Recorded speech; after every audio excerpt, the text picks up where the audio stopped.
Hello, and thank you for joining us for this Facebook Live with Katherine Jenkins today, where we're going to be talking to you about your very special Christmas project, Christmas Spectacular. Can you tell us all about it, Katherine, and how you came up with the idea? Yeah, it's so lovely to see you, by the way. And you too. Thank you for joining us. Thanks for having me. Well, I think really it all started from the Facebook concerts that I've been doing throughout the lockdown. Just sort of started as a way of trying to keep people company and sing a few songs. We're on our 20th this week, which is about 5 months, I think, of the lockdown concerts. But through that experience, I just really realised how important music was and how powerful it was in bringing people together and getting people through tough times.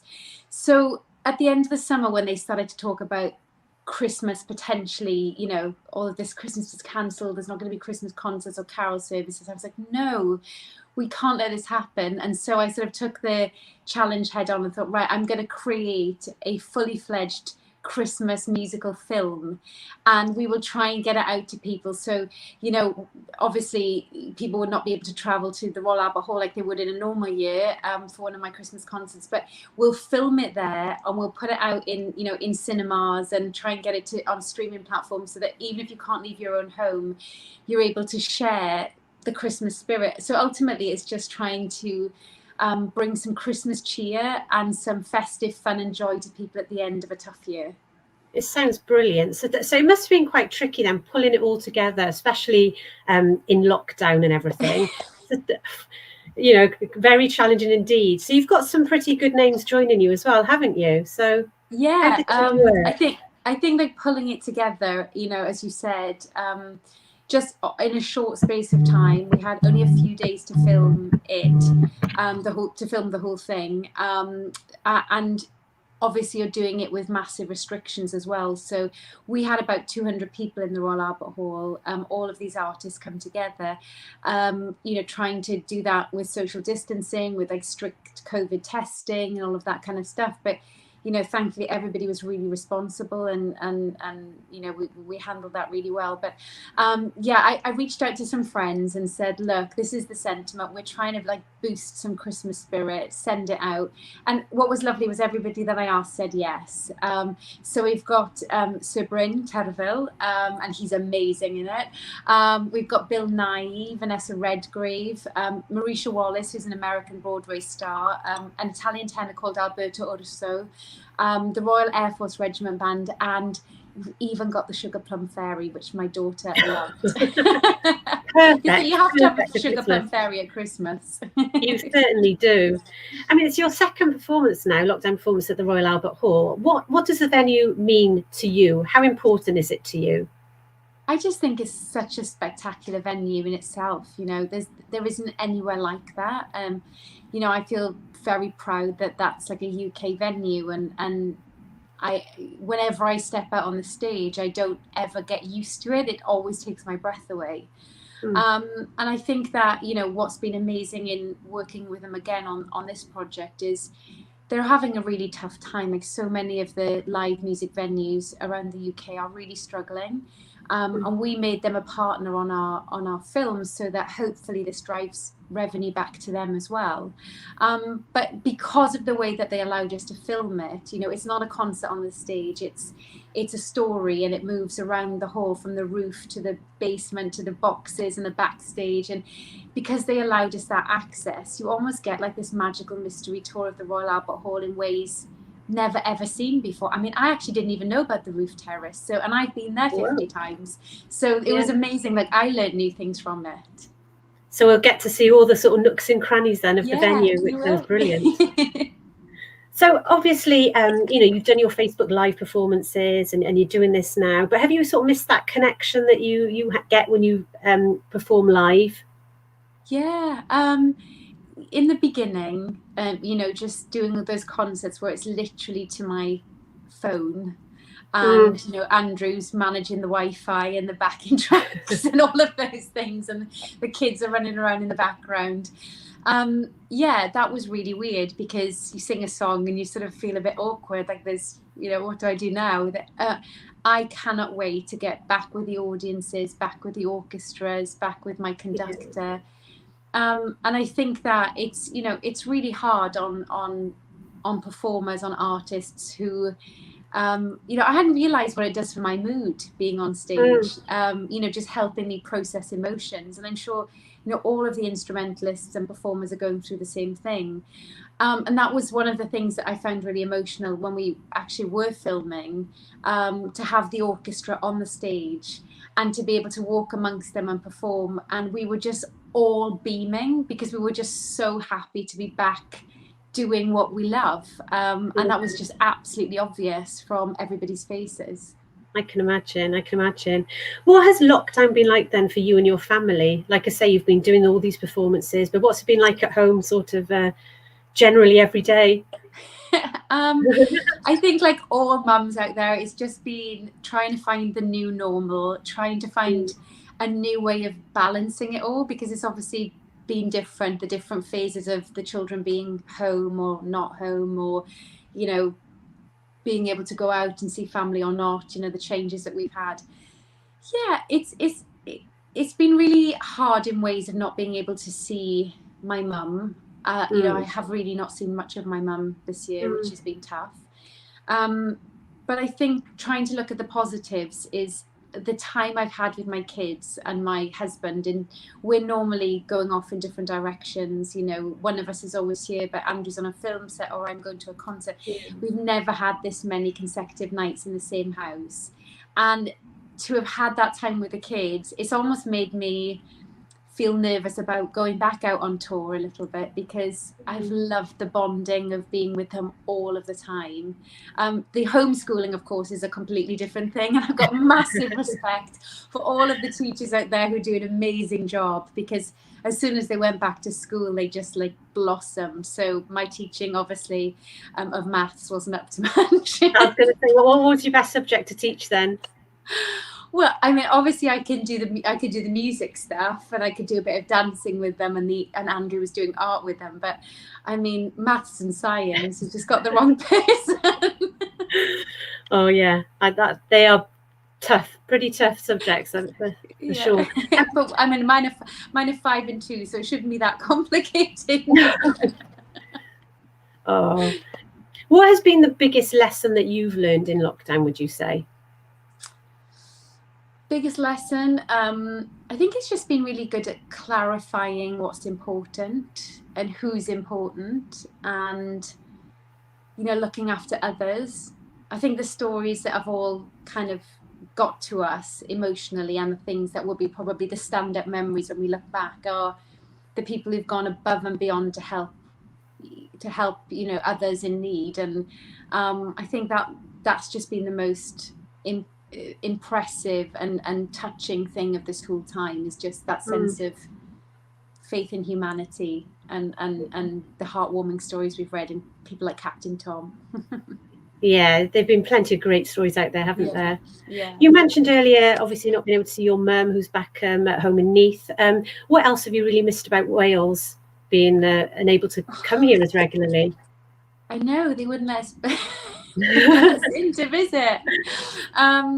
All of the family, to be honest. I mean, all of my aunts and uncles and cousins that are there, and I'm really, really looking forward to it. I mean, I think it's one of those things that you know, obviously I've always called home Wales.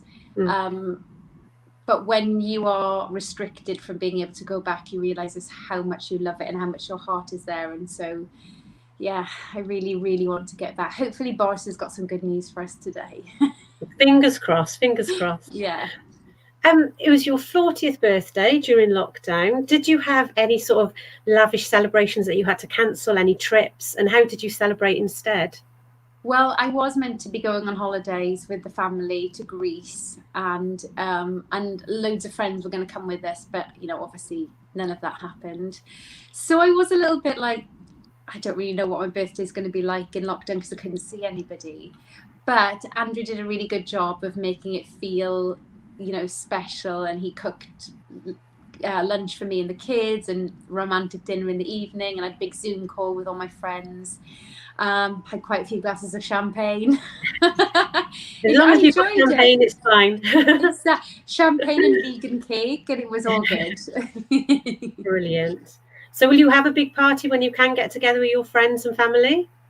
I think so, yeah. I mean, I think probably for all of us, the fact that we haven't been able to just simply go out and have, drinks with our girlfriends or even a coffee, like, to go and sit down and have lunch or something in the same way.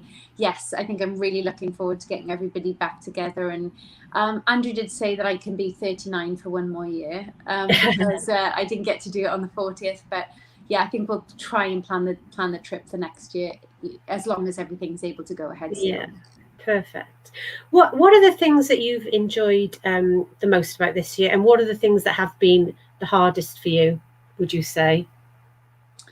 Well, aside from the obvious of not seeing friends and family, I think the hardest things for me have been learning how to navigate all of the technology that's required for keeping Oh my goodness. I am so rubbish at this kind of stuff. I really don't know. Me too.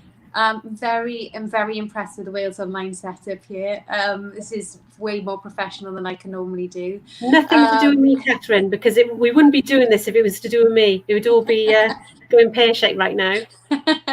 Yeah, so I've had to learn how to kind of come out of the dark ages. I only recently got a laptop, so oh goodness, it's literally like I've had to learn how to take all of this on. But so that's been a really good learning curve. So that's one of the hardest things that became a positive.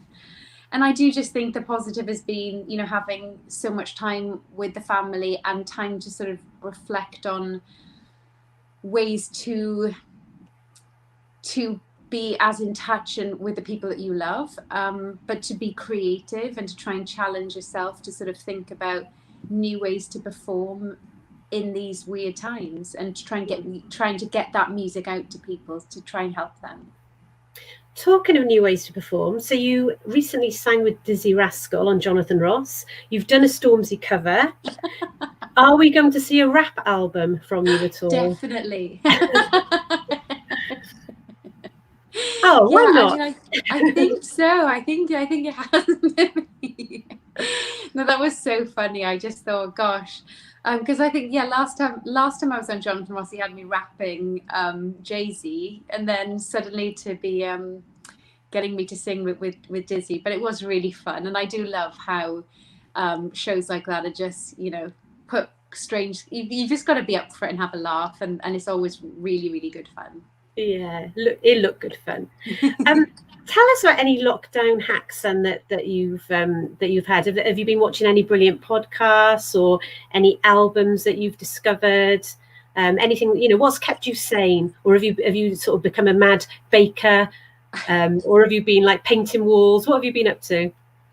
I mean, honestly, I've been so incredibly busy with singing stuff. So from the beginning of the lockdown with the concerts, then obviously VE Day and doing the Behind Closed Doors show at the Albert Hall, and then the BBC show from Buckingham Palace, the duet I did with Dame Vera for the NHS. Then I had the album out. Then I started working on the Christmas Spectacular. It has actually been really, really busy. And the one thing I've noticed that with my husband is that he's not normally, because he's a film buff, so he only really watches films, whereas I'm really into TV series. I've really got him into TV series this year, so obviously we've binged on The Crown again. What have I been watching? We've just started Watchmen, which we enjoyed. I'm watching The Undoing, which I love, and Hunters, I think that's the one that's on. I've just found loads of sort of box sets to really kind of get him addicted to TV stuff. So that's been our evening thing, is finding new series that we love. And what about any music? Any ones that you've been listening to? Who would you recommend? Your favourite? I listen just to so much. I listen to the radio. I listen to classical music, or sometimes I listen to particularly like piano relaxing music from Ian Audi and Alexis French, whatever. I find that anything that's calming. I'm at the moment, I think, with everything that's going on in the world. I used to be quite a sort of, newsy person. I used to like to have the news on. Now it feels like a little bit too much. So I think I've gone in the other direction of having relaxation around me. Yeah, sounds good. On the subject of music, so the Christmas Spectacular is also going to be an album as well. Yes. Is that right? So when will that be available, and where can you get it? So the film is going to be in cinemas from the 1st of December. Wales is actually getting it first because Welsh cinemas are open before everywhere else. Mm-hmm. And it's even, I'm very excited because it's playing in the Gwyn Hall in Neath. Oh, brilliant! which is the theatre that as a young performer I used to really aspire to perform in. So that it's going to be shown there. And then throughout the UK from I think about 4th of December, and then from the 7th of December it's available on DVD, but on digital streaming platforms. And then the soundtrack, the music from the film, is on the 11th. And just the music is all of the favourites from Christmas, from the traditional carols through to the sort of the more contemporary songs like Santa Baby and White Christmas, The Most Wonderful Time of the Year, all with like lots of dancing and and spectacle. And so it was just so much fun to dust off my dance shoes and get back out and be doing some of the Strictly moves again. Sounds fantastic. Sounds really good. So you made your film debut as well in February with the film directed by your husband. Yes. What was that like, and will we be seeing more of you on film? It's a very different experience doing film. I actually wasn't quite prepared for. It takes a really long time in comparison to music. They spend like a day on one scene, and then you won't see that scene for maybe like 18 months or something. So it's a very different process, and probably due to the fact that I was working with Andrew that I did really enjoy it.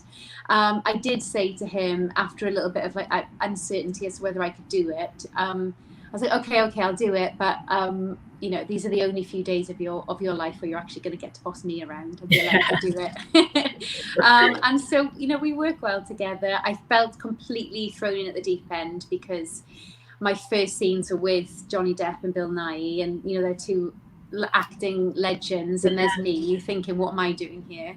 But it was really just such a great experience. And now having done that, I think I would do more if it was the right project. Minamata has got a great story. It's a true story about a fishing village in Japan that was being poisoned by a factory, and so it's about sort of standing up for the little person, and I think that was a really good story. So if it was a musical film or about a character that I really respected, then I think I would do it. I have done another film since called Dream Horse, which is a Welsh. Have you heard about this yet? It's a Welsh story. This is the this is the horse that won, didn't it? The Syndicate. Is that right? And and I'm in that, and it's such a good feel good story. So I don't actually know when that's coming out, but I did that as well. And so it's music will always come first, but I think this has just been a really interesting experience, and so I'm just going to be open to it. On the subject of acting, we've had a question in from one of the Facebook Live followers. Andy McNulty is asking, did you enjoy working on Doctor Who? I did. I mean, when I think back to the Doctor Who time, it was so brilliant. Again, really nerve-wracking because that really was my first acting job ever. But what an amazing world to be let into. When I think about all of the people that work on Doctor Who, they're all amazing at what they do. The sets and the costumes and the visual effects, and Matt and Michael Gambon, and it was amazing. I can't wait for my kids to be. Maybe my daughter's old enough this year to watch it. Coming to think about it, I think she'll be very confused by the whole thing. But she won't really understand why Mummy is there. But maybe she's old enough to show her now. But I just felt it was a big honour to be involved in such an iconic show. And of course, with it being filmed in Wales, it feels like a particularly Welsh project too. So that was another reason for wanting to film there. So Trisha Kemish says she can't wait to see the film. So probably Christmas Spectacular and also Dream Horse film as well. But she's also asking you, how many gowns do you have? I imagine that's impossible. Gowns. I imagine it's impossible to answer. Gowns. 8, 9, 10. And where do you keep them all? How many wardrobes have you got? Because the dresses are so big at the bottom, they're like, they can be quite poofy. So, or they've got a long train, so they don't fit in a normal wardrobe. And they need to be like protected. So I had to have a room converted into a storage, like wardrobe for all of the dresses. And I have them kind of going back to the very first album. So like all of the album covers, I've still got the dresses. Any of the big performances, like singing for the Queen's 90th birthday or the Olympics or my Welsh dragon dress, all of it, they're all in there. And so I've always said that one day I'd like to sort of do an exhibition and donate them all for charity, but I don't know. I know I've got the biggest collection in the world of Suzanne Neville dresses. I would say, I don't know, maybe there's 1,000 gowns up there. I don't know. It's a lot. That's incredible. It's a lot. If you ever come over for a glass of wine, Karen, then you can come up and play in the dress room. I would love to. I'm going to accept that invite now. Now, obviously, Christmas is on its way. What are your plans for this Christmas? I know it's obviously a bit different this year. And have you trimmed up yet? I have. You haven't. Our tree is up. Our tree is so up. Well, because it's American Thanksgiving today, and so with Andrew being American, we're going to do Thanksgiving dinner tonight. So I always use that as I put the tree up for that. But because we've been doing Christmas in our house since like August or something, we feel really in the Christmas spirit. I have a Christmas jumper on now. Oh, very nice.